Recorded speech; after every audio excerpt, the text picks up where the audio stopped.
Hello, in this video I want to show you how to connect your Amazon Kindle Touch 11 with Wi-Fi networks. And to do this, we'll need to click on the three dots in the top right corner of the screen and then move to the settings. Inside, select the wireless option and go for Wi-Fi networks. Then you can see all of the networks that you can connect your Kindle with. And in this case, let's go for this one. It seems that it even supports 5G connection.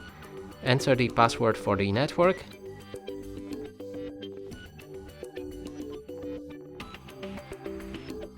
Select connect, and after a few seconds you should establish Wi-Fi connection.